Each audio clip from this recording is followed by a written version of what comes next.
जगत में प्रत्येक व्यक्ति को किसी ना किसी प्रकार की निर्बलता अवश्य होती।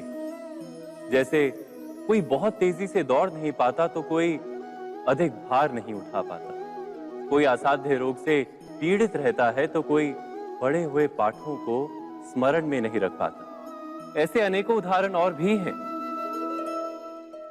क्या आप किसी ऐसे व्यक्ति को जानते हैं जिसे सब कुछ प्राप्त हो और हम जीवन की उस एक निर्बलता को जीवन का केंद्र मानकर जीते हैं? इस कारणवश हृदय में दुख और असंतोष रहता है सदा। निर्बलता मनुष्य को जन्म से अथवा संजोग से प्राप्त होती है, किंतु उस निर्बलता को मनुष्य का मन अपनी मर्यादा बना लेता है। किंतु कुछ व्यक्ति ऐसे भी होते हैं जो अपने पुरुषार्थ और श्रम से उस निर्बलता को पराजित कर देते हैं। क्या भेद है उनमें और अन्य लोगों में? क्या आपने कभी विचार किया है? सरल सा उत्तर है इसका।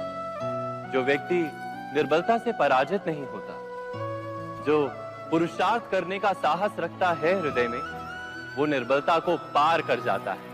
अर्थात निर्बलता अवश्य ईश्वर देता है, किंतु मर्यादा मनुष्य का मन ही निर्मित करता है। स्वयं विचार कीजिए।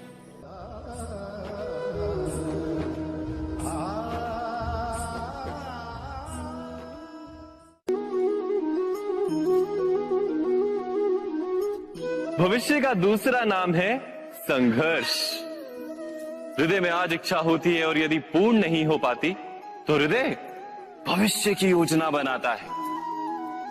भविष्य में इच्छा पूर्ण होगी ऐसी कल्पना करता रहता है, किंतु जीवन ना तो भविष्य में है ना अतीत में। जीवन तो इस क्षण का नाम, अर्थात इस क्षण का अनुभव ही जीवन का अनुभव। पर हम ये जानते हुए भी इतना सा सत्य समझ नहीं पाते। या तो हम बीते हुए समय के स्मरणों को घेर कर बैठे रहते, या फिर आने वाले समय के लिए हम योजनाएं बनाते रहते हैं और जीवन जीवन बीत जाता है। एक सत्य यदि हम हृदय में उतार लें कि ना हम भविष्य देख सकते हैं, ना ही भविष्य निर्मित कर सकते हैं, हम तो केवल धैर्य और साहस के साथ भविष्य को आलिंगन दे सकते हैं, स्वागत कर सकते हैं भविष्य का। तो क्या जीवन का हर पल जीवन से नहीं भर जाएगा? स्वयं विचार कीजिए।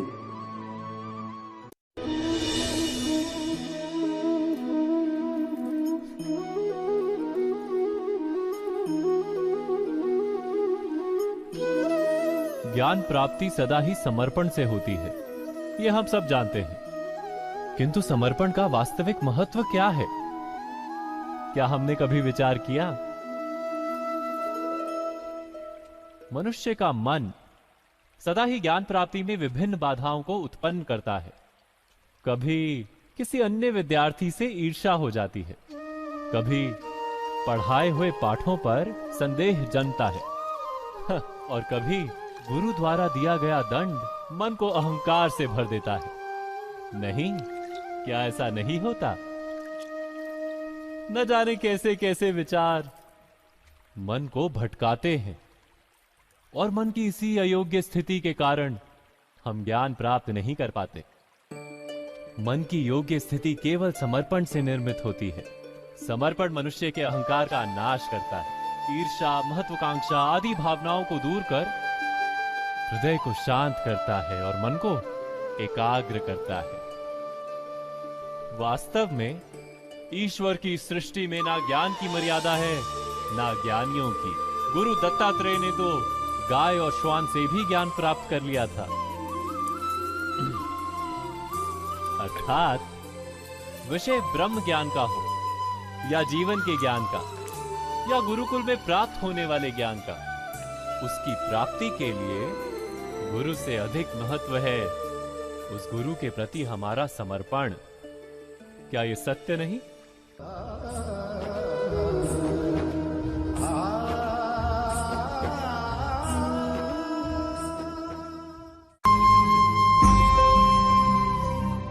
प्रत्येक मनुष्य के जीवन में ऐसा क्षण अवश्य आता है जब सारे स्वप्न, सारी आशाएं, सारे दृश्य ध्वस्त हो जाते हैं। जीवन के सारे आयोजन ही बिखर जाते हैं।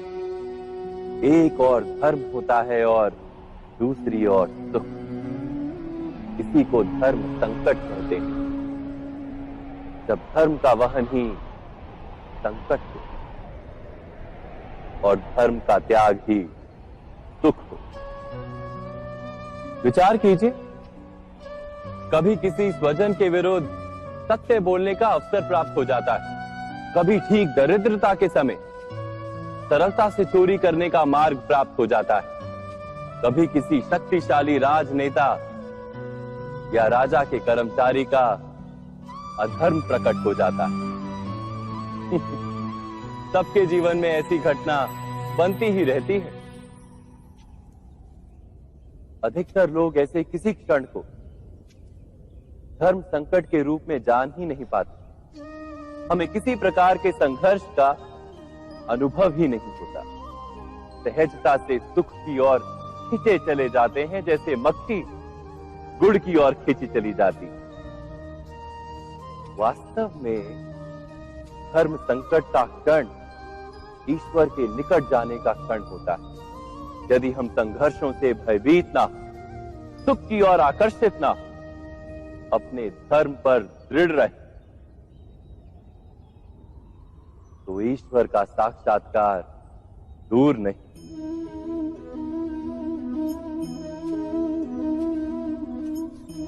पवन से युद्ध करने वाला पत्ता यदि पेड़ से गिरता है तो भी आकाश की ओर उठता है। पवन से झुकने वाली घास वहीं भूमि पर रह जाती। अर्थात धर्म संकट से यदि हम संकट को ही टाल दें तो सुख तो मिलता है, जीवन बढ़ता है, किंतु क्या चरित्र नहीं टूटता? क्या आत्मा दरिद्र नहीं हो जाती? क्या ईश्वर से अंतर नहीं हो जाता?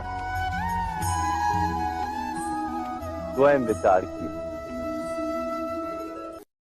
दो व्यक्ति जब निकट आते हैं तो एक दूसरे के लिए सीमाएं और मर्यादाएं निर्मित करने का प्रयत्न अवश्य करते हैं। हम यदि सारे संबंधों पर विचार करें तो देखेंगे कि इन सारे संबंधों का आधार यही सीमाएं हैं जो हम दूसरों के लिए निर्मित करते हैं। और यदि अनजाने में भी कोई अन्य व्यक्ति इन सीमाओं को तोड़ता है तो उसी क्षण हमारा हृदय क्रोध से भर जाता है। इन सीमाओं का वास्तविक रूप क्या है? क्या हमने कभी विचार किया? सीमाओं के द्वारा हम दूसरे व्यक्ति को निर्णय करने की अनुमति नहीं देते, अपना निर्णय उस व्यक्ति पर थोपते हैं, अर्थात किसी की स्वतंत्रता का अस्वीकार करते हैं। और जब स्वतंत्रता का अस्वीकार किया जाता है तो उसका हृदय दुख से भर जाता है। और जब वो सीमाओं को तोड़ता है तो हमारा हृदय क्रोध से भर जाता है। क्या ऐसा नहीं होता?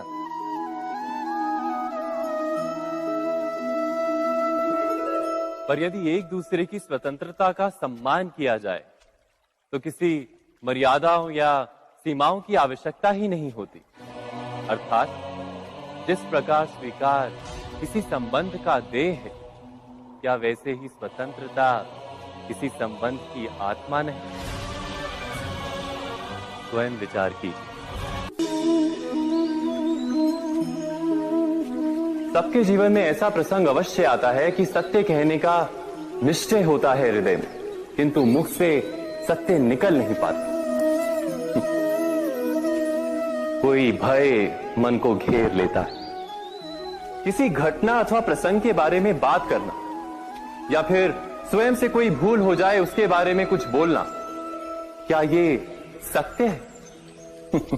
नहीं, ये तो केवल तथ्य है। अर्थात जैसा हुआ था वैसा केवल बोल देना सामान्य सी बात, किंतु कभी कभी उस तथ्य को बोलते हुए भी भय लगता है। कदाचित किसी दूसरे की भावनाओं का विचार आता है मन, दूसरे को दुख होगा ये भय भी शब्दों को रोकता है। तो ये सत्य क्या है? क्या हमने कभी विचार किया है? जब भय रहते हुए भी कोई तथ्य बोलता है तो वो सत्य कहलाता है। वास्तव में सत्य कुछ और नहीं, केवल निर्भयता का दूसरा नाम है। और निर्भय होने का कोई समय नहीं होता, क्योंकि निर्भयता आत्मा का स्वभाव है। अर्थात क्या प्रत्येक क्षण सत्य बोलने का क्षण नहीं होता?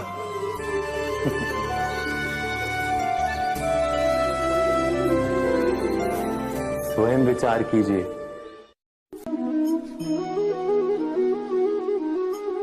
श्रेष्ठता का क्या अर्थ है? श्रेष्ठता का अर्थ है दूसरों से अधिक ज्ञान प्राप्त करना। अर्थात मूल्य इस बात का नहीं कि स्वयं कितना ज्ञान प्राप्त किया, मूल्य इस बात का है कि प्राप्त किया हुआ ज्ञान अन्य लोगों से कितना अधिक है। अर्थात श्रेष्ठता की इच्छा ज्ञान प्राप्ति को भी एक स्पर्धा बना देती है। और स्पर्धा में विजय अंतिम कब होती है?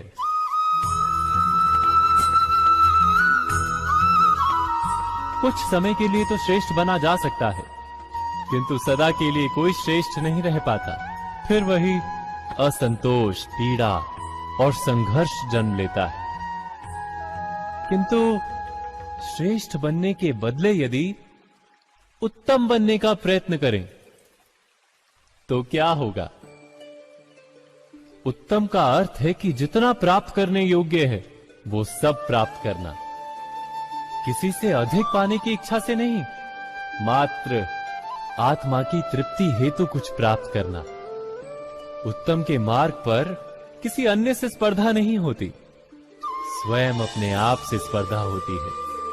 अर्थात उत्तम बनने का प्रयत्न करने वाले को देर अबेर सारा ज्ञान प्राप्त हो जाता है, बिना प्रयत्न के ही वो श्रेष्ठ बन जाता है। किंतु जो श्रेष्ठ बनने का प्रयत्न करता है वो श्रेष्ठ बने या ना बने, उत्तम कभी नहीं बन पाता।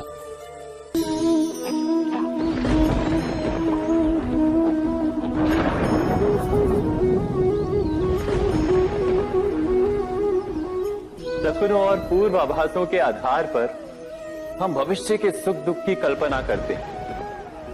भविष्य के दुख का कारण दूर करने के लिए हम आज योजना बनाते हैं। किंतु कल के संकट को आज निर्मूल करने से हमें लाभ मिलता है या हानि पहुंचती है? ये प्रश्न हम कभी नहीं करते। सत्य तो ये है कि संकट और उसका निवारण साथ जनते हैं, व्यक्ति के लिए भी और सृष्टि के लिए भी। नहीं, आप अपने भूतकाल का स्मरण कीजिए, इतिहास को देखिए, आप तुरंत ही ये जान पाएंगे कि जब जब संकट आता है तब तब उसका निवारण करने वाली शक्ति भी जन्म लेती है। यही तो जगत का चलन है। वस्तुतः संकट ही शक्ति के जन्म का कारण है। प्रत्येक व्यक्ति जब संकट से निकलता है तो एक पद आगे बढ़ा होता है, अधिक चमकता है, आत्मविश्वास से अधिक भरा होता है, न केवल अपने लिए अपितु विश्व के लिए भी। क्या ये सत्य नहीं? वास्तव में संकट का जन्म है एक अवसर का जन्म, अपने आप को बदलने का, अपने विचारों को ऊंचाई पर करने का अवसर, अपनी आत्मा को बलवान और ज्ञान मंडित बनाने का अवसर। जो ये कर पाता है उसे कोई संकट नहीं होता, किंतु जो ये नहीं कर पाता वो तो स्वयं एक संकट है विश्व के लिए। विचार कीजिए।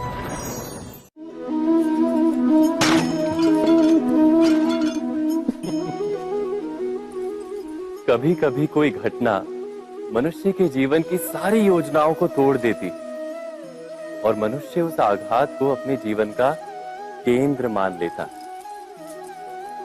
पर क्या भविष्य मनुष्य की योजनाओं के आधार पर निर्मित होते हैं? नहीं। जिस प्रकार किसी ऊंचे पर्वत पर सर्वप्रथम चढ़ने वाला उस पर्वत की तलाई में बैठकर जो योजना बनाता है, क्या वही योजना उसे उस पर्वत की चोटी तक पहुंचाती है? नहीं। वास्तव में वो जैसे जैसे ऊपर चढ़ता है वैसे वैसे उसे नई नई चुनौतियां, नई नई विडंबनाएं, नए नए अवरोध मिलते हैं। प्रत्येक पद पर वो अपने अगले पद का निर्णय करता है। प्रत्येक पद पर उसे अपनी योजनाओं को बदलना पड़ता है। कहीं पुरानी योजना उसे खाई में ना ढकेल दे। वो पर्वत को अपने योग्य नहीं बना पाता, केवल स्वयं को पर्वत के योग्य बना सकता है। क्या जीवन के साथ भी ऐसा ही नहीं? जब मनुष्य जीवन में किसी एक चुनौती को, एक अवरोध को अपने जीवन का केंद्र मान लेता है, अपने जीवन की गति को ही रोक देता है, तो वो अपने जीवन में सफल नहीं बन पाता और ना ही सुख और शांति प्राप्त कर पाता। अर्थात जीवन को अपने योग्य बनाने के बदले स्वयं अपने को जीवन के योग्य बनाना ही सफलता और सुख का एकमात्र मार्ग नहीं। स्वयं विचार कीजिए।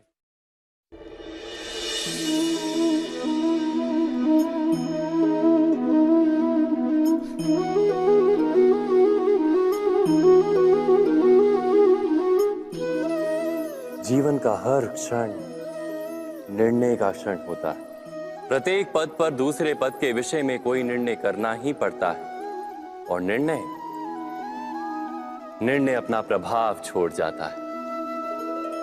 आज किए गए निर्णय भविष्य में सुख अथवा दुख निर्मित करते हैं, ना केवल अपने लिए, अपने परिवार के लिए भी, आने वाली पीढ़ियों के लिए भी। जब कोई दुविधा सामने आती है तो मन व्याकुल हो जाता है, अनिश्चय से भर जाता है। निर्णय का वो क्षण युद्ध बन जाता है और मन बन जाता है युद्ध भूमि। अधिकतर निर्णय हम दुविधा का उपाय करने के लिए नहीं, केवल मन को शांत करने के लिए लेते हैं। पर क्या कोई दौड़ते हुए भोजन कर सकता है? नहीं। तो क्या युद्ध से जूझता हुआ मन कोई योग्य निर्णय ले पाएगा? वास्तव में शांत मन से जब कोई निर्णय करता है तो अपने लिए सुखद भविष्य बनाता है। किंतु अपने मन को शांत करने के लिए जब कोई निर्णय करता है तो वो व्यक्ति भविष्य में अपने लिए कांटों भरा वृक्ष लगाता है। स्वयं विचार कीजिएगा।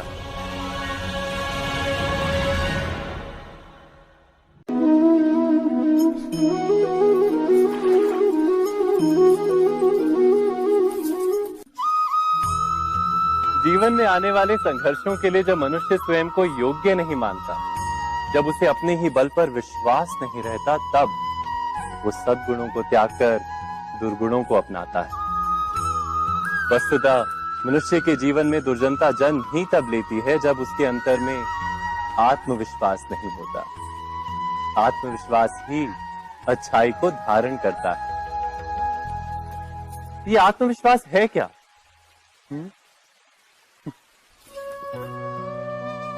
जब मनुष्य ये मानता है कि जीवन का संघर्ष उसे दुर्बल बनाता है, तो उसे अपने ऊपर विश्वास नहीं रहता।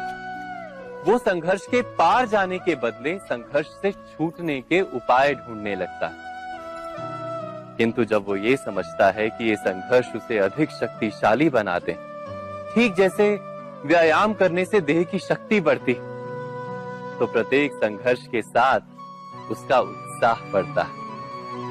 अर्थात आत्मविश्वास और कुछ भी नहीं, मन की स्थिति, जीवन को देखने का दृष्टिकोण मात्र है।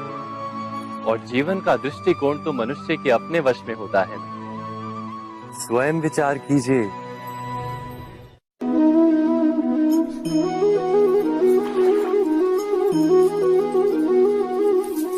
पिता सदा ही अपने संतान के सुख की कामना करते, उनके भविष्य की चिंता करते रहते।